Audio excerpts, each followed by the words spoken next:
Hello mga ka-J-Brad, yan, welcome back to my YouTube channel, J-Brad TV, and good afternoon po sa inyong lahat. Yan, may tutulungan na naman po ako yung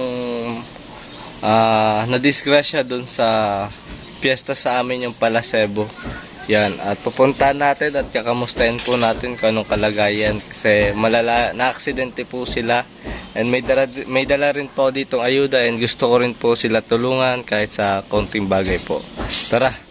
At samahan niyo po ako sa pagpunta dun sa mga nadisgrasya sa Palasebo, yung nahulog mula second floor hanggang baba sa Riles. Let's go!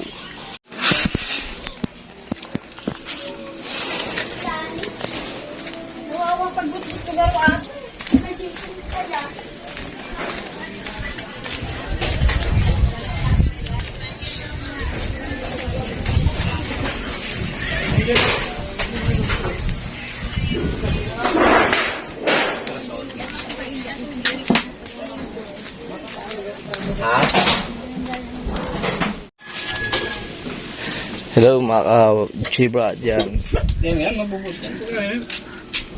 Kamusta po?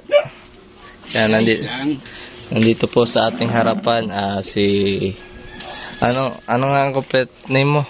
Vicente Palero. Yan, isa po to sa mga J-Brad, isa po to sa umakyat yung palarong Palasebo, tama? Pinakadulo. Yan, pinakadulo, and siya rin yung kukuha sana ng plug, kaso na-aksidente, naputol yung kawayan. And sa po pala mga J-Brad, and ang complete name niya po is Vicente Palero. yan, in shortcut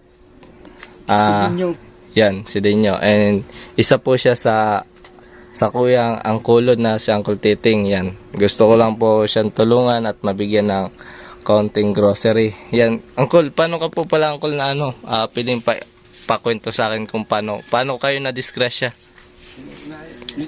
Na-disgrasya ako. Yung pag-akit ko sa dulo, makita ko sa dulo.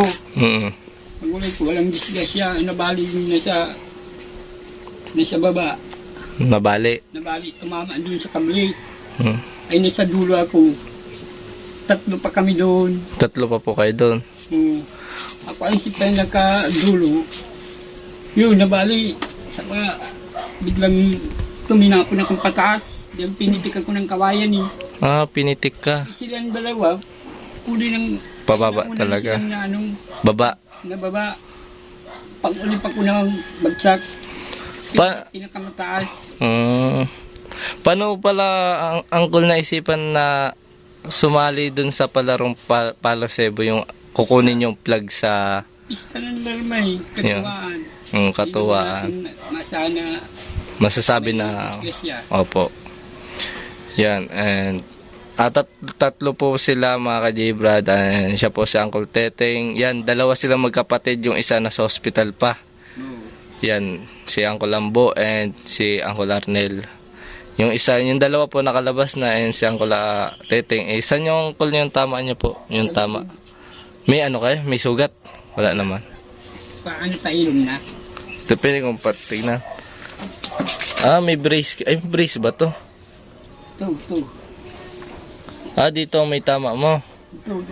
Yan. Sa dito. Sa ribs.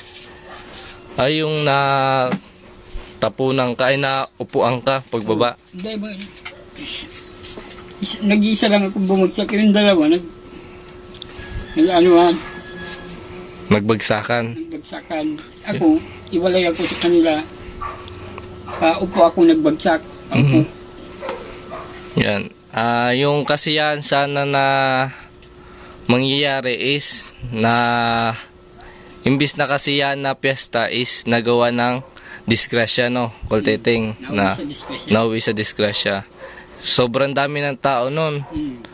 Yan, ang dami rin nung nagbibideo. Wala ako nun. Mabuti umalis ako doon.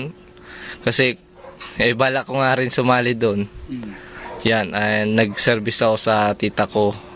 And pagkabalik ko, yun na yung nangyari, nakakalungkot, dinala sila sa ospital. Yung kasiyahan na nagaganap, nauwi sa aksidente.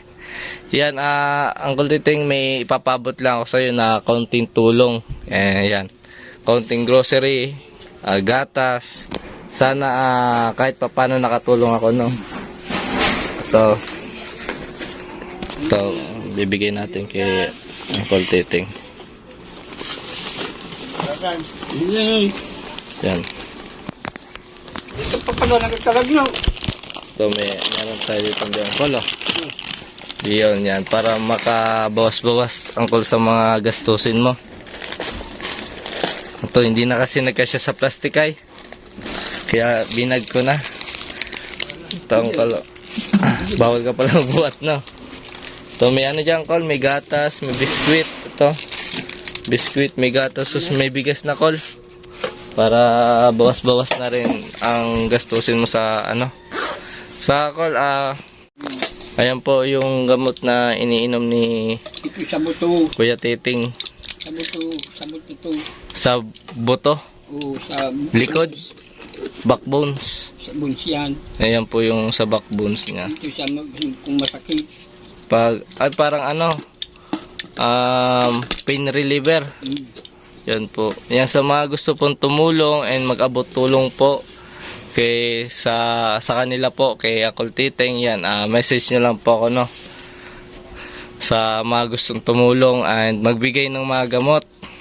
And sa kapatid niyang nasa hospital, kahit papano sana matulungan rin natin at ma-interview ko rin pag uwi. Kasi mukhang tatagal pa raw sa hospital, no, Uncle Teteng? Yan. Ito po yung bahay nila, oh. Maliit lang po. Yan. Tapos nauwi pa sa aksidente. Hindi pa, ano yung naisip mo, Uncle Teteng, yung na disgrasya kayo? Anong pumasok sa utak mo? Masakit talaga yung pagbagsak ko. Ano yung naisip mo pumasok sa utak mo? Na yung sumali ako. Sumali ka. Yung sumali kasi ako dahil nakatuwaan Istay. Hindi ko naman akalain na may mangyayaring masama. Opo. Disgrasya. Kaya sumali ako. Kumbaga nagsisi ka. O nagsisisi ka ba o ano? Hindi naman ko nagsisisi dahil disgrasya nga yun. Hindi naman akalain na ganun pala yung mangyayari. Kung mangyayari yun na disgrasya, successful naman kami. Successful. Kasi ikaw yung pinakataas ikaw yung kukuha ng plug Masasaya kami. Masaya. Magkano naman yung mapapalulunan nyo sana dun sa ano? Ano lang, ba? 4,000. 4,000. Oo. Tapos yung isa nasa ospital pa, no? Yan. Uwi na lang sa disgrasya si 4,000 naging pangbili lang ng mga gamot. Gamot, kulang pa sa gamot nga eh. Kulang pa sa gamot. 3 pa kayong na ospital. Yan. Buti na lang po, hindi sila tumama dun sa malalaking bato. Kasi yung binagsakan nyo daw po, bato sa kayong release ng train. Grabe. Yan, papakita ko po sa inyo yung clip ng video yung pagbagsak nila po, mga ka-J Brad, yan. Yung pagbagsak nila po ng magkapatid po ni Uncle Teteng. Yung isa po bumagsak sa release. Ikaw saan ka po bumagsak? Sa release din, kaya lang. Bato ka, bato. Nandito ako, pero sa release din ako bumagsak. Parehas kayo ni Uncle yung Panoy, yung kapatid ko. Uncle Ambo po. Yan. Sa mga gusto po mag-abot, yun lang po. Kahit po kaunting tulong lang po, no? Kahit po sa gamot lang pong magkapatid kasi po yung isa po nasa hospital. Yan. Maraming salamat, Col. Yan. Ingat ka lagi.